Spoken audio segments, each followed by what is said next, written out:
The therapist's death looked simple, quiet, contained, unquestioned. Helena Monroe knows better. When a patient disappears the same night, she is asked to look closer at what was said, what was believed, and who truly held the power. Some truths don't heal, they teach you how to vanish. What She Told the Therapist. A story by 10 Chapters Studio. Chapter 1. The Room Where People Confessed. Helena Monroe arrived because the case had stopped making sense. Officially, it was already settled. A respected trauma therapist found dead in her private office. No signs of forced entry, no defensive wounds. The language of closure had begun to harden around the file. Unofficially, no one could explain why the room felt wrong. Detective Mara Ellison waited outside the office, yellow tape stretched tight across the doorway. She didn't rush to speak, didn't soften the moment. She stood with a careful restraint of someone who'd walked this ground repeatedly and still felt it shift beneath her. "We've reviewed it twice," Ellison said. "Different teams, same conclusion." A pause. "But no one's comfortable signing off." Helena nodded. That hesitation, quiet, undocumented, was usually what brought her in, not to challenge a verdict outright, just to notice what everyone else had already learned to step around. "You're here because the assistant insists the room feels staged, and because one patient vanished the same night." That was enough. Ellison lifted the tape. Helena stepped inside. Therapy rooms were designed to disarm. Soft lighting, muted colors, furniture arranged to make pain feel manageable. This one had all the right elements and none of the ease.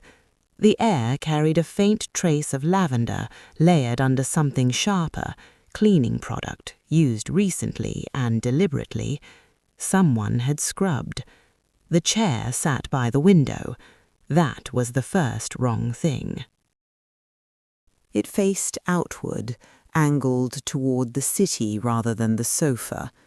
Helena stopped just inside the threshold and let her eyes adjust, letting the room speak before anyone interrupted it.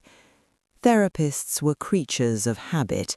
Their spaces followed choreography. Sit, listen, lean in, face the patient. This chair was positioned like someone waiting for a view. "She never sat there," Ellison said quietly, according to everyone who knew her. Helena moved closer. The sofa cushions were crisp, unmarked, no sag, no faint impression of a body settling in. The throw blanket draped over the arm had been folded with care, its edges aligned too precisely. "Anyone sit there recently?" Helena asked. "No obvious impressions," Ellison said.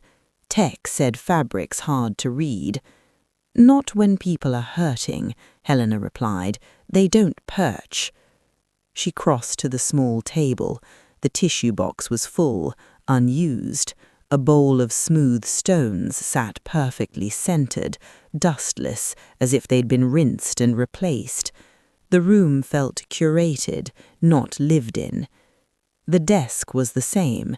Laptop closed, a leather notebook placed squarely beside it, a pen aligned along its spine, order taken a step too far. "No note?" Helena asked. Ellison shook her head. "Nothing written, nothing digital." Helena leaned closer to the desk. The air here felt different, not colder exactly, but dense. A pressure built behind her eyes, sudden and unwelcome. She closed them briefly, steadying herself. A sound pressed at the edge of her awareness. Not words, just breath, slow, measured, controlled in a way that felt practiced rather than calm. She opened her eyes. Nothing had moved. "Helena," Ellison's voice stayed neutral, careful not to intrude. "I'm fine. Who found her?" "Her assistant came in the next morning. Door was unlocked, which was unusual. Dr. Mercer was seated in the chair, scar tied at her throat." Helena's gaze drifted back to the chair by the window, facing away from everything familiar. "What was her last appointment?" Helena asked. Ellison handed her a file. "Lena Hart, 28, diagnosed with complex PTSD, weekly sessions for nearly a year. Last seen the evening Dr. Mercer died. Phone went dark that night, apartment packed with intention, but no one had seen her leave." Helena flipped through the notes. Progress charts climbed neatly upward, language repeated with unnatural consistency. "Client is demonstrating improved insight." The phrase appeared again and again, unchanged. "She was getting better," Ellison said, "according to everyone." "Or learning how to sound like she was," Helena replied. She turned toward the bookshelf lining the wall, clinical texts, trauma manuals, between them a framed photo, Dr. Mercer beside a young woman, both smiling carefully. The woman wore a thin chain around her neck, a small pendant shaped unmistakably like a key. Helena felt the pressure return, sharper this time. She compared it silently to the heavy brass key hanging on the hook by the office door. "Does Lena Hart wear a necklace?" Helena asked. Ellison frowned, then checked the missing person photo.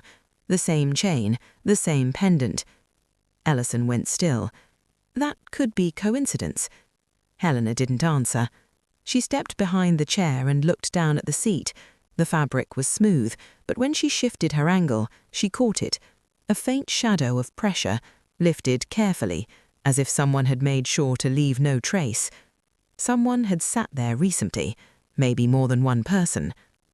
"Find Lena Hart, not because she's a suspect, because she's the only one who can tell us what this room was really for." "And if she doesn't want to be found?" Ellison asked. Helena looked at the scarf preserved in its evidence bag. Silk, elegant, gentle enough to make the scene look peaceful. Then someone taught her to disappear and called it care. She stepped back into the hallway. Behind her, the therapy room remained composed and quiet, trained to hold secrets without revealing who paid the price for telling them. End of chapter. Chapter 2. The Words That Stayed. Lena Hart's apartment was quieter than Helena expected. Not empty quiet, the kind of quiet that came from intention, not absence. The lights worked. The heat was on low. A mug sat drying in the rack, washed carefully, placed upside down. Nothing had been abandoned in a rush. Detective Ellison waited near the door while Helena moved through the small space. One bedroom, minimal furniture, books stacked by subject rather than height, trauma memoirs interspersed with cookbooks, and a slim volume on meditation, its spine broken halfway through. "She paid rent through the end of the month," said Ellison. "No sign of forced entry, no neighbors reported noise." "Did anyone see her leave?" asked Helena. Ellison shook her head. "No luggage, no rideshare records. Phone hasn't pinged since the night Dr. Mercer died." Helena paused in the doorway to the bedroom. The bed was made, not tightly, but with care. Sheets smoothed, pillowcases aligned. A single overnight bag sat in the closet, empty, its zipper pulled halfway down, as if someone had stopped mid-thought and never returned to it. On the nightstand lay a small stack of index cards bound with an elastic. Helena picked them up. "Breathe before answering. Don't rush to explain. If it feels wrong, pause." Coping strategies, rehearsed, portable. "Did Dr. Mercer encourage written exercises?" asked Helena. Ellison checked her notes. According to her colleagues, yes. Grounding techniques, scripts for anxiety. Helena slid the cards back into place. Scripts were useful until they weren't, until they replaced instinct instead of supporting it. In the kitchen, a corkboard hung above the counter, grocery lists, appointment reminders. One square of paper stood out, creased, removed, then pinned back in a slightly different position. Helena leaned closer. It wasn't a list, it was a sentence written in careful block letters. Say exactly what happened, even if your voice shakes. Helena felt the now familiar pressure build behind her eyes. Not a vision, a recognition. The sentence wasn't a reminder, it was a rehearsal. She was preparing to tell someone something, said Helena. Ellison's jaw tightened. Her friends say she was doing better, sleeping more, smiling. People practice smiles, Helena said. They don't practice truths unless they're afraid. They left the apartment with more questions than they'd arrived with. Outside, the late afternoon light flattened the street into pale gold. A group of teenagers passed, laughing loudly, oblivious.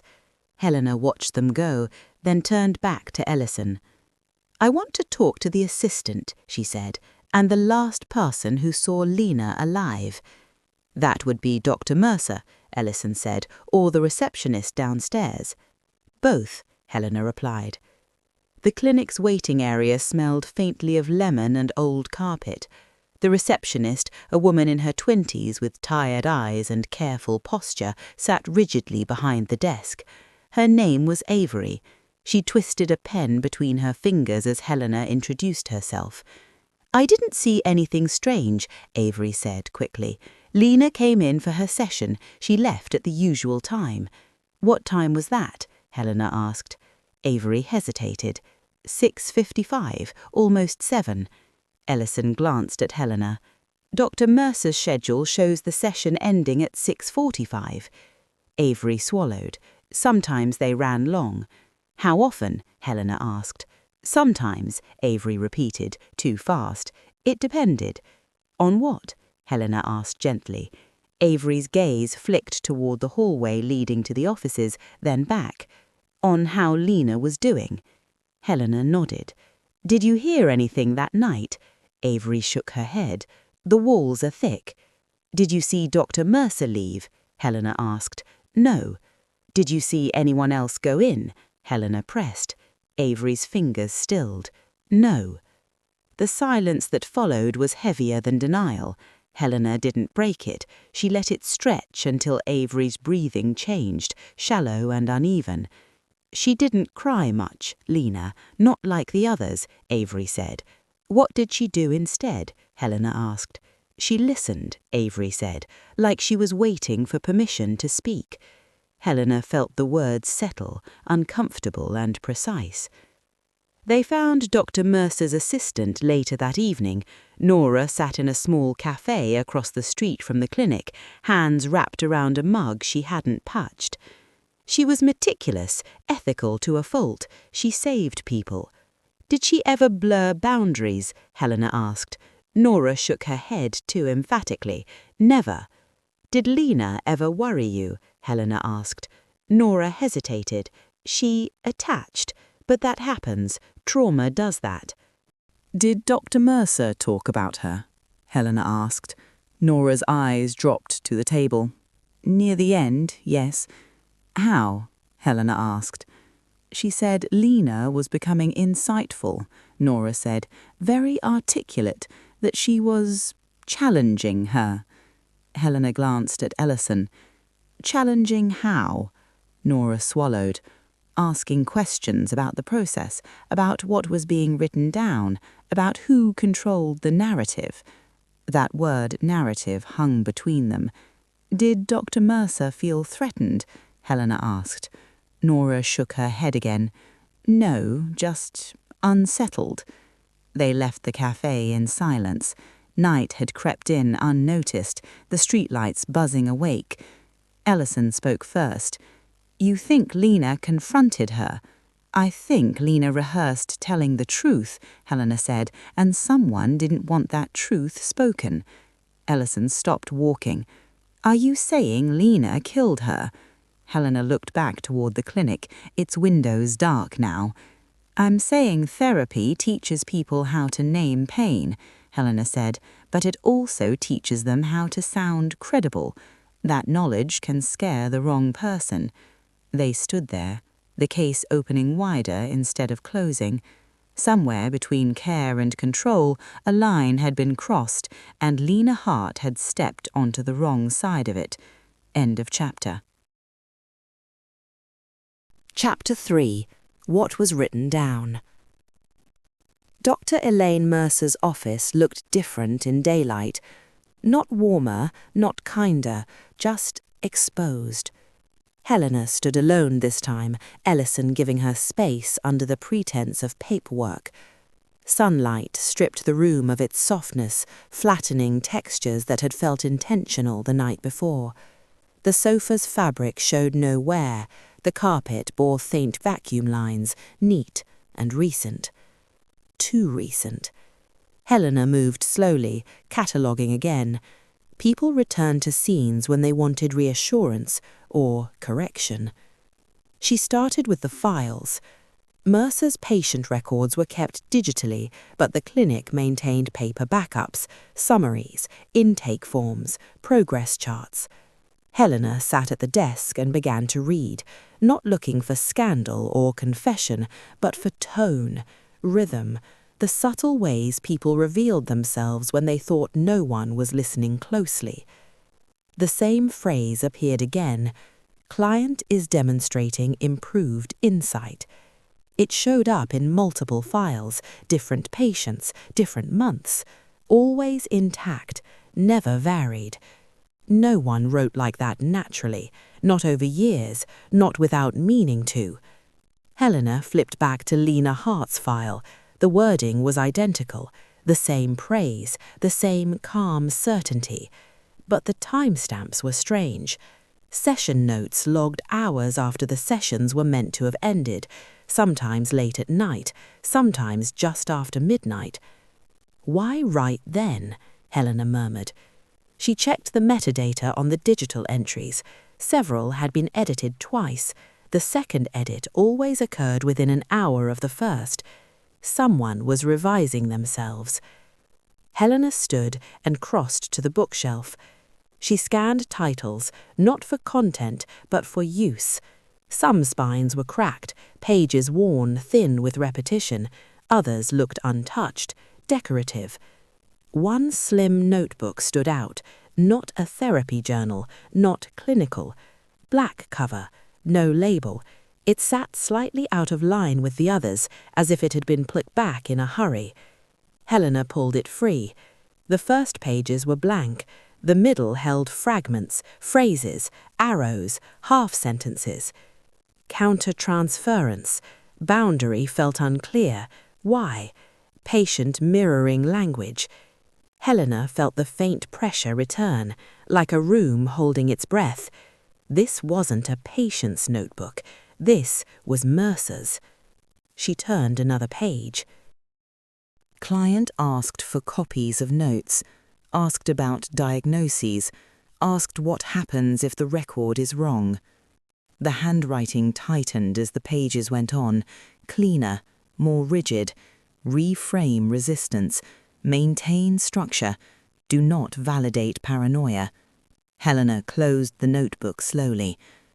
Outside the window, traffic moved in neat lines, order everywhere you looked, until you stepped closer. Ellison knocked softly and entered. Anything? Yes, Helena said. She was losing control. Ellison frowned. You mean professionally? I mean narratively, Helena replied. Lena started asking questions Mercer couldn't smooth over. Ellison leaned against the doorframe. Asking questions isn't a crime. No, Helena said, but being asked can feel like one if you're used to deciding which truths are acceptable. They moved to the desk together. Helena pointed to the timestamps. She edited notes late at night, rewrote sessions after they happened. Ellison scanned the screen. To clarify? To align, Helena said. with the story she needed them to tell. Ellison was quiet for a long moment. That still doesn't explain her death. No, Helena agreed, but it explains fear. They left the office and drove to Lena's workplace, a small non-profit art space that ran workshops and community classes. The director, a woman in her 40s with paint-stained hands, welcomed them cautiously. She was reliable, quiet, observant. She didn't speak much in meetings, but when she did, she trailed off. When she did, Helena prompted. She chose her words carefully, the woman said, like she'd practiced them. Helena exchanged a glance with Ellison. Did she seem afraid? Helena asked. The director hesitated. Not afraid, determined. They spoke to Lena's closest co-worker next, a man who shifted his weight constantly, as if uncomfortable staying in one place. She asked me something weird a few days before she disappeared. What? Helena asked. He rubbed the back of his neck. That you could get your own medical records changed, like after the fact. And what did you say? Ellison asked. That it'd be hard, that there'd be a trail. Helena felt the pressure sharpen. Not insight, confirmation. Back in the car, Ellison broke the silence. You think Lena discovered something in her file?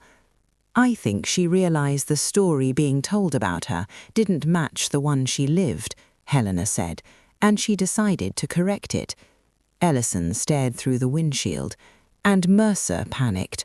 Or felt exposed, Helena said. Authority doesn't like mirrors. They returned to the clinic as dusk settled. The building hummed softly, empty now. Helena paused in the hallway outside Mercer's office. The chair by the window sat exactly where it had been before, unmoved. Did anyone re-enter this room today? Helena asked. Ellison shook her head. Locked, logged. Helena stepped inside anyway. She stood behind the chair again, letting her gaze drift to the glass. Her reflection overlapped the street beyond, her face layered over movement, neither fully present nor absent. She imagined someone sitting here, listening not to pain, but to accusation, to a truth that refused to stay quiet. You can't erase a voice once it knows it exists, Helena said softly. Ellison watched her. You think Lena is alive? Helena turned. I think she learned something dangerous, and people don't disappear because they're weak. She glanced at the desk, at the closed laptop, at the notebook returned carefully to its place. They disappear because they finally understand the rules and decide not to play. As they left, Helena felt it again, not a vision, but a certainty settling in her bones. Lena Hart hadn't run. She had stepped out of the story written for her, and someone else had died trying to stop her. End of chapter. Chapter 4. The Story That Held. The first complaint arrived quietly. Not a formal report, not a legal threat, just a single email forwarded to Detective Ellison with the subject line left blank. The sender had asked to remain anonymous. The message itself was careful, almost apologetic. I don't know if this matters anymore, but I saw something once that didn't feel right. Ellison brought it to Helena late that afternoon, sliding her phone across the table between them. This came in after the clinic reopened this morning, about Dr. Mercer. Helena read the message twice. It described a former patient, name withheld, who claimed Mercer had discouraged her from seeking a second opinion, framed it as destabilizing, unnecessary, harmful. Did this person explain why they're coming forward now? Helena asked. Ellison nodded. They heard about the death, about the missing patient. Fear had a way of loosening old silences. They met the sender the next day in a small public library, neutral ground. The woman, Rachel, sat with her hands folded in her lap, posture straight enough to look composed from a distance. Up close, Helena noticed the tension in her shoulders, the way she exhaled only when she thought no one was watching. I don't want to get anyone in trouble, Rachel said immediately. She helped me, truly. I wouldn't be here without her. People can help and still cause harm. Both can be true. Rachel's mouth tightened. She didn't like it when I questioned her. What kind of questions? Asked Helena. About my diagnosis, said Rachel. About what was being written down. She said focusing on labels would slow my progress, that I needed to trust the process. Ellison leaned forward. Did she ever refuse to give you your records? Rachel hesitated. She said reading them without guidance could be destabilizing. Helena let the silence stretch. Rachel filled it without meaning to. I started to feel like my recovery depended on agreeing with her. If I pushed back, she'd say I was resisting. The word landed with weight. Did she ever threaten you? Helena asked. No, Rachel said quickly. Nothing like that. She was calm. That was the worst part. After Rachel left, Ellison closed her notebook slowly. That's not illegal. No, agreed Helena. It's influence. They returned to the clinic to review archived emails. Most were administrative, scheduling changes, reminders. One thread caught Helena's attention, an exchange between Mercer and a professional ethics board dated 8 months earlier. A routine inquiry, a complaint had been filed, unsubstantiated, closed without action. Who filed it? Ellison asked. Helena scanned the page. Anonymous. They pulled the internal response Mercer had drafted but never sent. It sat in her outbox, time-stamped late at night. I maintain strict boundaries. Any perception otherwise reflects the client's unresolved attachment patterns. Helena felt the now familiar pressure tighten, language that deflected without addressing, authority asserting itself through clinical distance. Ellison rubbed her temples. This still doesn't tie Lena to her death. It ties Lena to motive, said Helena. If Lena threatened to file a complaint, formal, documented, that would matter. They checked the ethics board again. No new submissions under Lena's name. But that doesn't mean she didn't prepare one, said Ellison. They drove to Lena's storage unit, a narrow space rented 2 weeks before she vanished. The padlock had been cut by uniformed officers earlier that day. Inside, boxes were stacked with care, labelled, organised, nothing frantic. Helena opened the first box, printed emails, highlighted passages from ethics guidelines, sticky notes marking sections on record access and informed consent. She was building a case, Ellison said quietly. Helena opened another box, a flash drive taped to the lid. She pocketed it without comment. In the final box, they found a folder marked simply Sessions. It held handwritten notes in Lena's careful script, not verbatim transcripts, impressions, corrections. She said I felt angry. I wasn't angry. I was confused. She wrote paranoid. I asked a question. She ended the session early when I asked for copies. Helena closed the folder. Did Mercer know about this? Ellison asked. I think she suspected, Helena said, enough to be afraid. They drove back in silence. The city had turned grey with early evening rain, streets slick and reflective. At a red light, Ellison spoke. You're building a picture where Mercer felt cornered. Yes, Helena said, and Lena felt unheard. Ellison shook her head. That doesn't make Mercer a killer. No, Helena said, but it makes her desperate. Back at the precinct, a lab tech flagged them down. We finished processing the scarf. Ellison stiffened. And?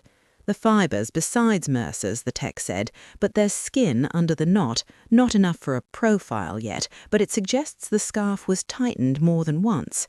Ellison looked at Helena, so someone adjusted it, or Mercer did it, trying to make it look right. The tech hesitated. There's one more thing, the knot style. Ellison raised an eyebrow. What about it? It's a therapeutic knot. used in grounding exercises. Some clinicians teach it for anxiety, controlled pressure, release cues. The room went still. Helena felt the weight of it settle, not shock but inevitability. Mercer hadn't chosen a random method. She had chosen something familiar, something she believed would tell the right story. Ellison's voice was low. So what now? Helena looked at the folder in her hands, at Lena's careful handwriting, at the words that refused to disappear. Now, Helena said, we figure out who was supposed to be believed. End of chapter. Chapter 5. The Recording. They didn't listen to the audio in the precinct. Ellison suggested a neutral space. Quiet, controlled. Helena agreed. Some things needed distance from fluorescent lights and passing uniforms. They drove back to the clinic after hours, the building mostly dark, the kind of silence that made sounds feel amplified. The flash drive from Lena's storage unit sat between them on the small table in the waiting room. Chain of custody's intact, Ellison said, more to steady herself than Helena. But whatever's on this, if it exists, we document everything. Helena nodded. We listen once, all the way through. They moved into an unused consultation room, smaller than Mercer's office, no window, just 2 chairs and a table. Helena noticed immediately that Ellison chose the chair closest to the door. The file was labelled simply Session, 6 p.m., no date. Ellison inserted earbuds into a laptop and offered one to Helena. She hesitated, then accepted. The recording began with room noise, a chair scraping softly, the faint hum of a diffuser, then Dr. Mercer's voice, calm, warm, modulated with professional ease. Take your time, there's no rush. A pause, breathing, someone steadying themselves. I want to talk about what's written down, Lena said. Her voice was quieter than Helena expected, not fragile, controlled, measured, like someone walking carefully across unstable ground. Mercer responded immediately, too immediately. We've discussed this. Focusing on documentation can become a distraction from the work. Another pause. I'm not distracted. I'm concerned. Helena felt the now familiar pressure behind her eyes. The rhythm was wrong. Mercer's voice didn't leave space. It filled it. You've been making good progress, Mercer said. It's important not to undermine that by doubting the process. I read my intake summary. Some of it isn't accurate. Mercer's breath changed, barely perceptible, but Helena heard it. A tightening, a recalibration. Clinical language can feel confronting, Mercer said. It's not meant to reflect judgment. You wrote that I'm paranoid, Lena said.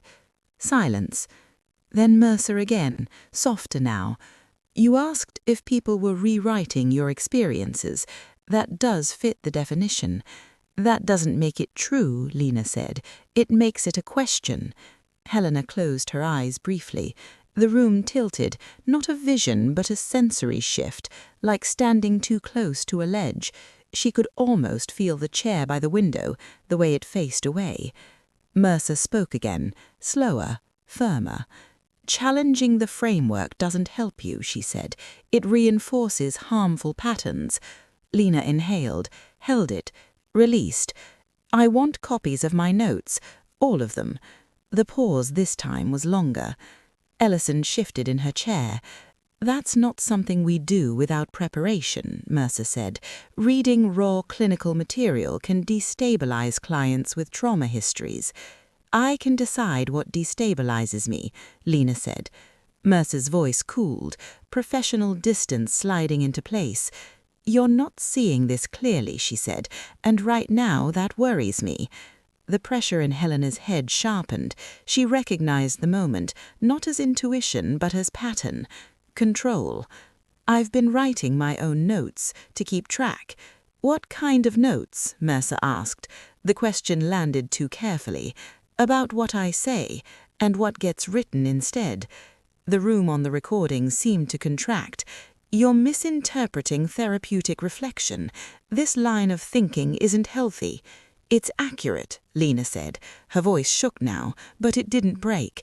And I'm going to file a complaint. Silence. Long enough to hear Mercer's breathing. Controlled, measured, like the knot the tech had described. Pressure, release. That would be very damaging. To you. To you, Lena corrected. Another pause. Helena's hand curled slowly against her knee. She felt the same wrongness she'd felt in the office, in the apartment, in the chair by the window. Not violence. Not yet. Fear. The recording ended abruptly. No goodbye, no closing ritual, just silence. Ellison removed the earbud first. That's not illegal. No, Helena said, but it's coercive. Ellison rubbed her face. We still don't hear a threat. We hear leverage, Helena replied, and we hear Lena drawing a line. Ellison leaned back, staring at the ceiling. If Mercer thought Lena would file a formal complaint, one backed by documentation, her reputation would be destroyed. Yes, Helena said, and her authority. They packed up without speaking and stepped into the hallway. The clinic felt different now, not neutral, not calm, charged, like a space that remembered what it had been used for. Ellison stopped outside Mercer's office. If Lena left after this session, she left with knowledge and with proof. And Mercer stayed, Ellison said quietly. Helena looked at the door, at the key hook, at the place where the chair had waited. She stayed with the story collapsing around her and tried to fix it. Ellison met her gaze. You think Mercer staged her own death? I think she chose a method that told the story she needed told, one that made Lena look unstable by default. Ellison exhaled slowly. So where is Lena now? Helena felt the pressure ease, replaced by something colder. Somewhere quiet, she said, waiting, to see if the truth survives without her. They left the clinic in silence. Behind them, the rooms held their breath, trained, as always, to contain what was said inside them. End of chapter. Chapter 6. The Shape of Absence. Lena Hart did not leave a trail. She left gaps. Helena understood the difference as Helena and Ellison sat in the precinct conference room, the table covered in timelines that refused to align. Bank records showed no sudden withdrawals. Transit cards had gone untouched. Her passport was still in her apartment, tucked into a drawer beneath old insurance papers. A person planning to run prepared exits. A person planning to vanish prepared silence. She didn't take anything she'd need long-term, Ellison said. No luggage, no cash. Because she wasn't escaping, she was pausing. Ellison frowned. Pausing from what? From being interpreted. They returned to Lena's storage unit the following morning, this time with fresh eyes.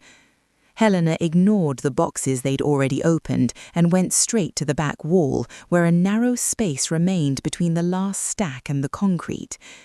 There was a chair there, cheap, folding, uncomfortable. It faced the wall. Helena stopped. Something in her chest tightened. Not fear, not instinct exactly, but recognition. This wasn't storage, it was practice. She came here alone, sat, rehearsed. Ellison looked at the chair. Rehearsed what? Being unheard, Helena said, and staying anyway. They found the notebook beneath the chair, thin, unmarked. Inside were drafts of a single letter, rewritten dozens of times. I am not unstable. I am not confused. I am asking for accuracy. Later versions grew shorter, sharper. What you wrote was not what I said. What you wrote was not who I am. Helena felt the pressure return, subtle but insistent. Not a vision, a sensory echo. Someone sitting alone, forcing calm into their breath, knowing the next conversation might cost them everything. She knew the complaint would hurt her too, Ellison said. Yes, Helena replied. That's why she practiced. They traced Lena's final movements next. She had walked, not driven. Camera footage caught her passing through familiar streets, head down, posture contained. No urgency, no panic. She wasn't afraid, Ellison said. She was resolved, Helena answered. The breakthrough came from an unlikely place, a voicemail left on the clinic's general line the morning after Mercer's death. Missed, logged, forgotten. Ellison played it back in her office. The voice was distorted by distance, faint but steady.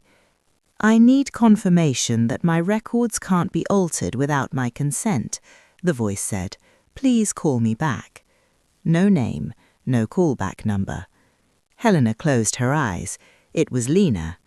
She called after Mercer was already dead, Ellison said, which means she didn't know yet.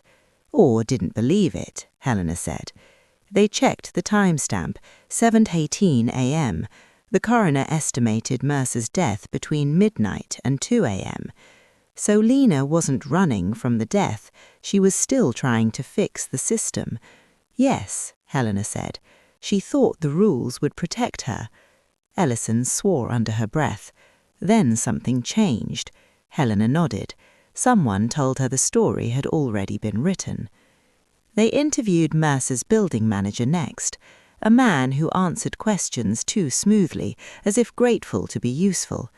I saw her late that night, Dr. Mercer, alone. How late? Helena asked.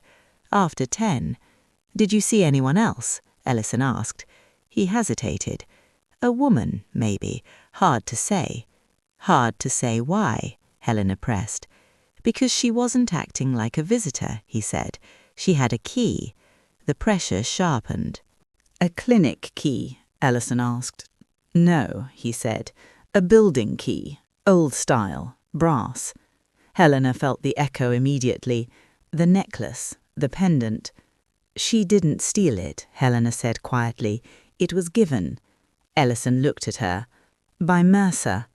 Or by someone who believed access meant trust. That night Helena dreamed, not vividly, not symbolically, just a simple image, a chair facing a wall, a woman breathing slowly, waiting for a knock that never came. She woke with certainty settling in her bones. Lena Hart had not killed Dr. Mercer, and she had not planned to disappear. She had planned to be heard. Someone else had decided she shouldn't be. When Helena met Ellison the next morning, she said it plainly. Lena didn't vanish because she was afraid, Helena said. She vanished because she realized the system would turn her truth into proof of instability. Ellison stared at the board of photos and timelines. So what now? Helena looked at the empty spaces between facts, the pauses, the silence. Now, she said, we stop looking for Lena like she's missing. Ellison turned to her. Then how do we look? Helena met her gaze. Like she's hiding in plain sight, Helena said, and someone is waiting for us to give up. End of chapter. Chapter 7. The Version That Survived. Helena stopped using the word missing. It shaped the search too narrowly. Missing suggested panic, error, a person swallowed by circumstance. Lena Hart had not been swallowed, she had stepped aside. The difference mattered. Ellison didn't argue, but she shifted tactics. Patrol units were told to stop canvassing shelters and hospitals, no public alerts, no photos circulated to the press.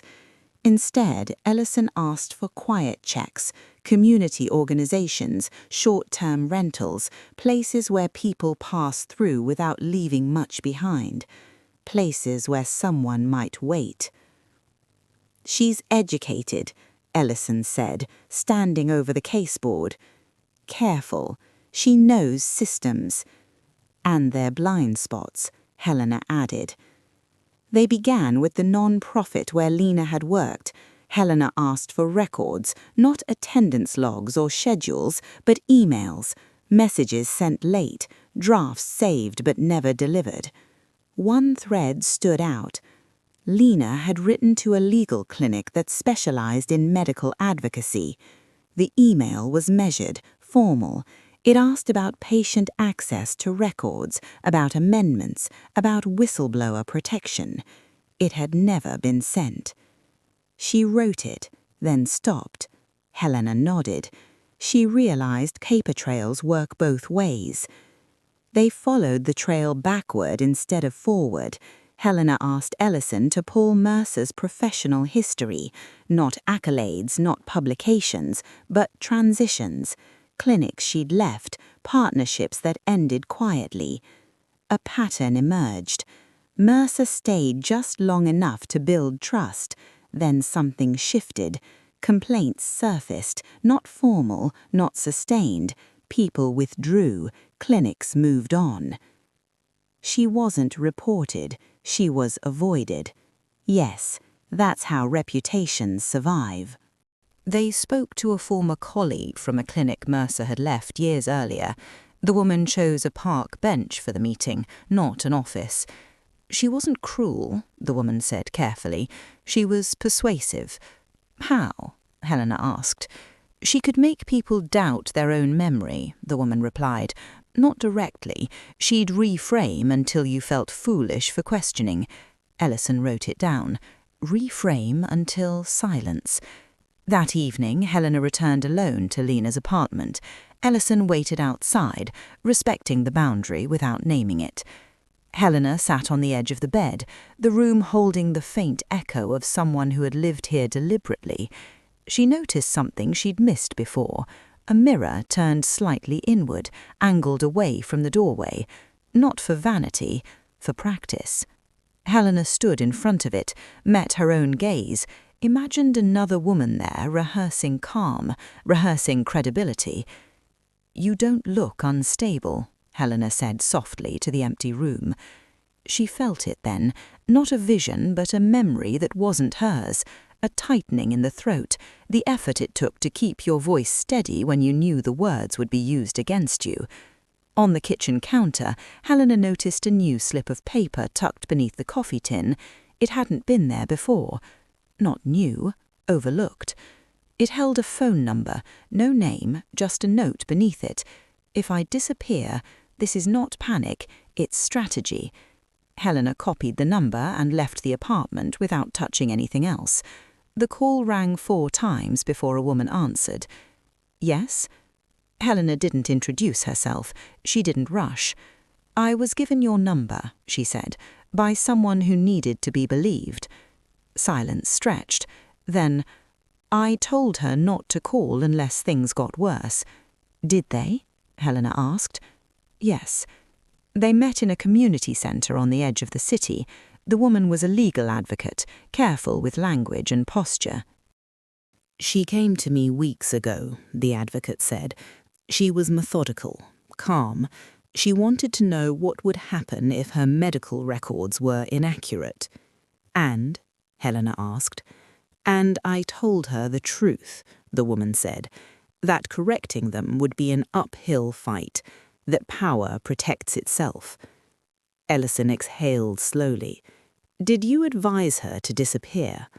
"No," the woman said, "but I told her to protect herself." Helena leaned forward. "Did she say she was afraid of Dr. Mercer?" "No," the woman replied. "She said Dr. Mercer was afraid of her." That night, Ellison stared at the board long after everyone else had gone home. So Mercer dies, and Lena vanishes, and the world assumes what it's trained to assume. That the patient was unstable, Helena said, and the professional was tragic. Ellison looked at her. You think Mercer killed herself? Yes, Helena said, but not out of despair. Ellison waited. Out of control, Helena finished. She staged a story that would survive her. They both looked at the chair photo pinned on the board, the scarf, the window. And Lena? Ellison asked. Helena didn't answer immediately. She's waiting, Helena said finally, for the moment when the story stops holding. Ellison frowned. And if it never does? Helena met her gaze, steady. Then Lena survives, and the truth doesn't. End of chapter. Chapter 8. The moment the story slipped. The press found the case before Helena wanted them to, not through leaks, through narrative gravity. A respected therapist, a tragic death, a troubled patient who vanished. The headline wrote itself. Ellison watched the news clip play on mute in her office, jaw tight. The words troubled and unstable flashed beneath Dr. Mercer's photo like subtitles no one questioned. They didn't name Lena, yet. They won't need to. The shape of the story is enough. That afternoon, the Ethics Board officially closed its review. No new evidence, no grounds to reopen a posthumous inquiry. Mercer's professional record would remain intact. She won, Ellison said quietly. She prepared for that, Helena replied. But stories, Helena knew, didn't hold forever. They slipped, usually at the seams. The slip came that evening. A building camera from across the street, one they'd dismissed early because of glare, had been reprocessed using updated contrast filters. Ellison called Helena as soon as the technician flagged it. There's movement. Late. After hours. They watched the footage together. Grainy, indistinct, but clear enough. At 10:43 p.m., Dr. Mercer exited the clinic alone. She paused at the door, turned back, and re-entered. At 10:51, a second figure appeared. Female, hood up, height and build consistent with Lena. She came back, Ellison whispered. Yes, Helena said. Not to confront her, to finish something. They watched the footage again. Lena didn't hesitate. She didn't pace. She used a key. She believed access meant safety. Or permission. The footage ended before midnight. Inside Mercer's office, Helena reconstructed the night, not through actions, but through posture. She moved the chair, slightly, angled it back toward the window, then toward the sofa. Mercer needed distance, Helena said. She couldn't face Lena. Ellison nodded slowly, and Lena stayed standing. Helena imagined it clearly now, not as vision, but as inevitability. Lena presenting her notes, her evidence, Mercer listening until listening became impossible. Mercer realized the complaint would survive her, Helena said, and so she chose the ending. Ellison frowned. Suicide as control. Yes, Helena said, a final intervention. They returned to the voicemail Lena had left the clinic that morning. Helena listened again, eyes closed. I need confirmation that my records can't be altered without my consent. Not panic, process. She thought the rules would hold, Helena said, until someone told her they wouldn't. Who? Ellison asked. Helena opened the notebook recovered from Mercer's shelf and turned to the last page. One line stood alone, written heavily enough to dent the paper. If narrative collapses, patient becomes threat. Ellison stared at it. That's not clinical. No, that's fear. They finally said it aloud then, neither of them rushing it. Mercer didn't kill Lena, Ellison said. No, Helena agreed. She taught her how not to be believed. And when that failed, she killed the version of herself that would be questioned, Ellison finished. They stood in silence, the case now fully inverted, the victim The survivor, the story reversed too late to stop its momentum. Ellison broke first. If we clear Lena publicly, it puts her back in danger. Yes, Helena said, it makes her a symbol. And if we don't, Ellison asked. Helena thought of the note in Lena's apartment. This is not panic, it's strategy. We wait, Helena said, for Lena to decide when it's safe. Ellison shook her head. That's not how cases work. Helena met her gaze. It's how people survive. That night, Helena dreamed again, but briefly. No images, just a sensation, standing in a crowd, unseen, while someone else spelt pure truth imperfectly. When she woke, her phone was already vibrating. A text, unknown number. The story is cracking. Tell her to stop looking. Helena sat up slowly, heart steady. She's alive, she whispered to the empty room. And she was closer now, not to being found, but to choosing when to be seen. End of chapter. Chapter 9. What Could Not Be Taken Back. The message came at dawn. Not another text, a location. Helena recognized the restraint immediately. Lena had learned when silence mattered and when precision did. She didn't tell Ellison right away, not because she didn't trust her, but because this wasn't a police moment, this was a human one. Helena drove alone, the city thinning as morning bled into grey. The address led her to a municipal archive building, unremarkable, nearly anonymous, the kind of place designed to store truth quietly and release it only when asked correctly. Inside, the air smelled of dust and paper. A woman waited near the back reading tables, posture contained, face turned slightly away. Lena Hart looked exactly like herself, not broken, not frantic, just alert, measuring. "You shouldn't be here alone," Lena said, without turning. "I know, but you asked for me." Lena finally looked up. Her eyes flicked briefly to Helena's hands, her stance, her breathing.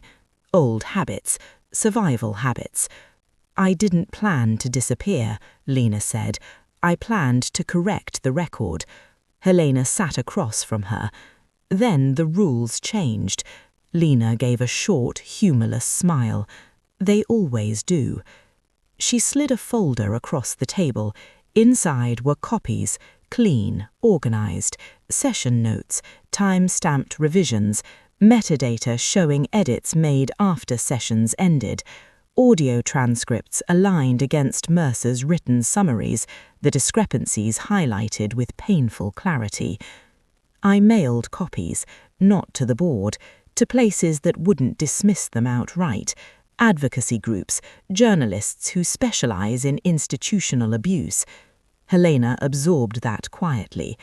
You knew what that would do. Yes, that's why I waited. For what? Helena asked. For the story to crack, for someone to doubt the easy version. Helena thought of the headlines already softening, the unanswered questions creeping into coverage, the discomfort beginning to show. Mercer killed herself, Helena said carefully. Lena's jaw tightened, not in surprise but in grief. She chose control to the end. She thought it would discredit you, Helena said. It still might, Lena replied, but not completely, not anymore. Helena felt it then, not a vision, not a flash, just certainty settling into place. What happens now? Helena asked.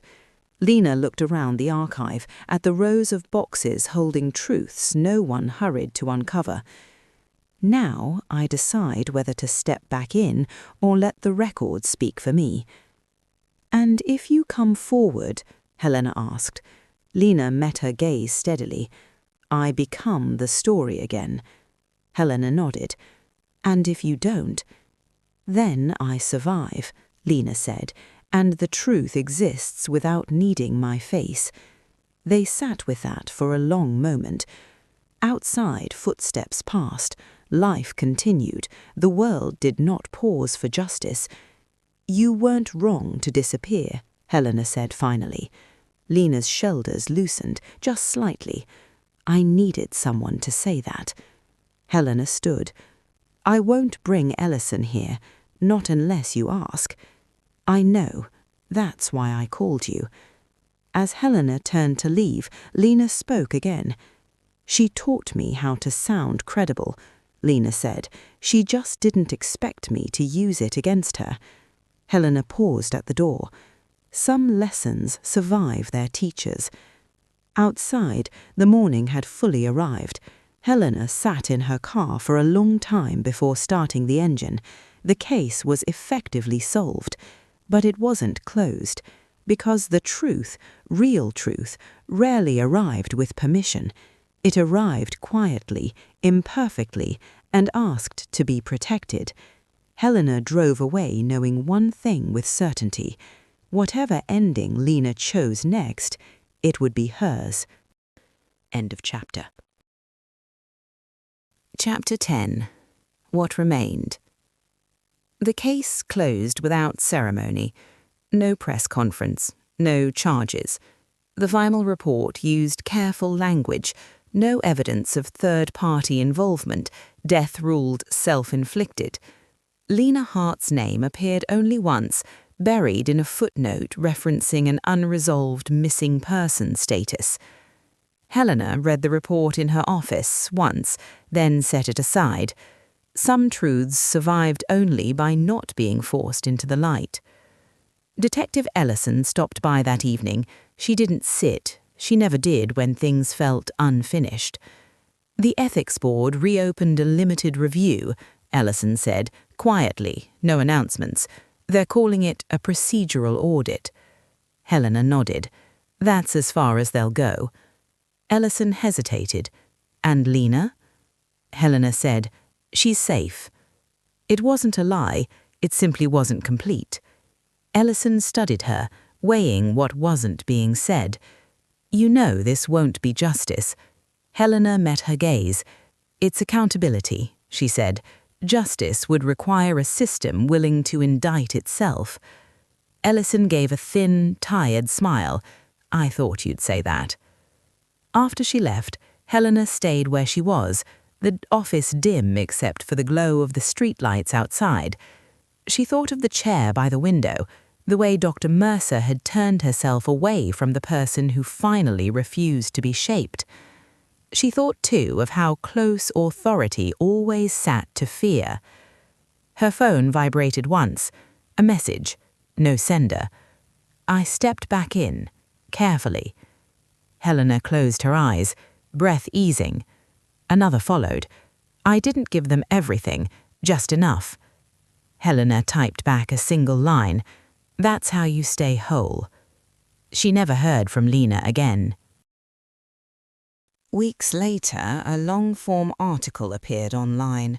No names, no photographs, just a meticulous examination of how therapeutic language could be used to erase dissent, how records could be edited without technically being falsified, how credibility could be weaponized against those least protected by it.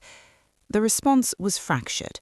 Some dismissed it as speculative, others recognized themselves in it with unsettling clarity. Helena closed the browser and stood at the window. Below, the city moved as it always had, unaware, unfinished. Her instincts settled, quiet again. This case would never be cited. It wouldn't be solved cleanly or remembered easily. But somewhere, a woman had reclaimed her voice without surrendering her safety. And somewhere else, a story had failed to hold. That was enough. Helena turned off the night and let the room go dark, unwilling, as ever, to pretend that truth needed permission to exist. End of chapter and end of story. If you like this story, please like and subscribe for more free mystery audiobooks.